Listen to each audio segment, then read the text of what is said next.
अस्सलाम वालेकुम नाज़रीन। जब लोग गुस्से में हो तो उनकी बात गौर से सुना करो, क्योंकि असल हकीकत तब सामने आती है। मस्जिद के लिए सर कटाने को तैयार हैं, लेकिन मस्जिद में सर झुकाने को तैयार नहीं।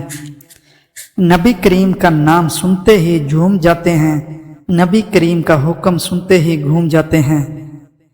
कहते हैं कि मेरे रग रग में है नबी नबी, लेकिन पढ़ते हैं नमाज हफ्ते में कभी कभी। मर्दानगी की बेहतरीन सतह यह है कि मर्द की वजह से औरत की आंख में आंसू ना आए। हजरत अली ने फरमाया, हमेशा समझौता करना सीखो, क्योंकि थोड़ा सा झुक जाना किसी रिश्ते को हमेशा के लिए तोड़ देने से बेहतर है। अच्छा दोस्त चाहे जितनी बार रूठे, उसे हर बार मना लेना चाहिए, क्योंकि तस्बीह के दाने चाहे जितनी बार बिखरे चुन लिए जाते हैं। जब आंखें नफ्स की पसंदीदा चीजें देखने लगे तो दिल अंजाम से अंधा हो जाता है। ये तुम्हारा जो नफ्स है, तुम अगर उसे खैर में मसरूफ नहीं कर लेते तो ये तुम्हें शर्म में मसरूफ कर लेगा। मुश्किल वक्त दुनिया का सबसे बड़ा जादूगर है, जो एक लम्हे में आपको चाहने वालों के चेहरे से निकाब हटा देता है। अपने इखलाक को फूल जैसा बना लो, और कुछ नहीं तो पास बैठने वाला खुशबू तो हासिल करे। हजरत अली से पूछा गया, कैसे पता चलेगा कौन कितना कीमती है? फरमाया, जिसमें जितना ज्यादा एहसास होगा वो इतना ही ज्यादा कीमती होगा।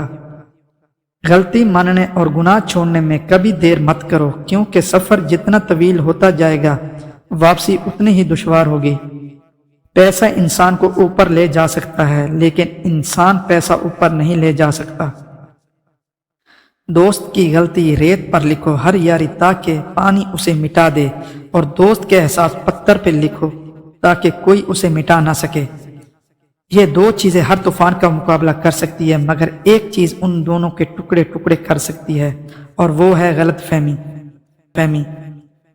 दुनिया का सबसे अच्छा तोहफा वक्त होता है, क्योंकि आप अगर किसी को अपना वक्त देते हो तो आप उसे अपनी जिंदगी का वो पल देते हो जो कभी लौट कर नहीं आता। मैं जन्नत के शौक में इबादत नहीं करता, ये तिजारत है, और ना ही जहन्नम के खौफ करता हूं कि ये गुलामी है। मैं सिर्फ और सिर्फ इसलिए इबादत करता हूं कि मेरा रब इबादत के लायक है। उम्मीद करता हूं आज की मेरी वीडियो आपको अच्छी लगी होगी, और मेरे चैनल को लाजमी सब्सक्राइब कर देना।